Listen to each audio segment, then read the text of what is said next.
स्वागत है आप लोगों का इस वीडियो में। क्वेश्चन कह रहा है कि एक ब्लॉक है 30 kg की, उसे नीचे लाया जा रहा है चेन के द्वारा, है ना। और ब्लॉक 2 मीटर नीचे आने के बाद 40 सेंटीमीटर पर सेकेंड यानी 0.4 मीटर पर सेकेंड स्पीड एक्वायर कर ली। तो पूछा गया work done by the chain during the process क्या होगा, है ना। चेन ने कितना वर्क किया यहाँ पर, ठीक है। तो चेन तो ऊपर में ही लगी रहेगी ना, तभी तो ब्लॉक को नीचे, ऐसे तो थोड़ी हो सकता है ब्लॉक ऊपर और चेन आप नीचे पकड़े हुए और नीचे ला रहे हो, ऐसा नहीं है, ठीक है। ऊपर से है ना ऐसे करके छोड़ रहे हैं धीरे धीरे, ऐसे समझ सकते हो, चेन को ही थोड़ा छोड़ रहे हैं। तो कैसे निकालेंगे इसको, तो बस वर्क एनर्जी थ्योरम लगा दीजिए, सिंपल। तो नेट वर्क डन क्या होती है, चेंज इन काइनेटिक एनर्जी। और यहाँ जो हमारे काम का वर्क डन है वो कौन कौन है, एक चेन के द्वारा वर्क डन प्लस ग्रेविटी के द्वारा work done equal to final kinetic energy minus initial kinetic energy. Clear. तो देखिए वर्क डन बाय चेन तो यही निकालना है हमें।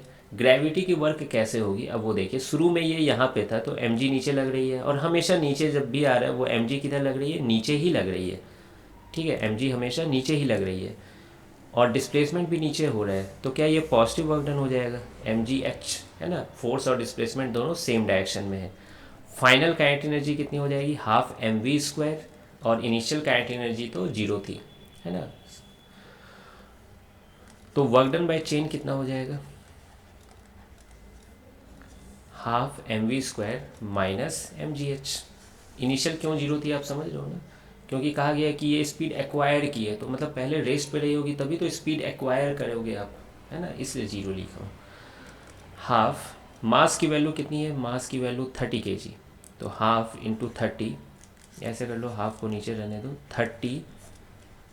v का स्क्वायर कितना हो जाएगा, 0.4 इंटू 0.4, ठीक है। उसी तरह mgh का वैल्यू रख दीजिए 30, g की वैल्यू 9.8 और h की वैल्यू 2 मीटर, है ना, 2 मीटर नीचे लाया गया है। आप इसको सॉल्व करोगे तो ये 2.4 मीटर आ जाएगा और ये आ जाएगा 588। फिर आप इसको सॉल्व करोगे तो निगेटिव में आएगा -585.6 जूल, ठीक है। तो ये वर्क डन बाय चेन है ना, ये आंसर है। फिर इसे अप्रॉक्स में कर दिया गया है ना एस में, तो -586 जूल, है ना। सही सही अप्रॉक्सीमेशन है ये, ठीक है। आप देख सकते हो 3 सिग्निफिकेंट फिगर्स में यहाँ पे, है ना, क्वेश्चन में सारे डाटाज दिए गए हैं, तो आंसर में भी नहीं, 3 सिग्निफिकेंट फिगर्स में लाना लाजमी है। तो आंसर आ गया। आई होप कि आपको ये कंसेप्ट समझ में आ गया होगा। बेसिक कंसेप्ट है वर्क एनर्जी थ्योरम का। मिलते हैं फिर नेक्स्ट वीडियो में।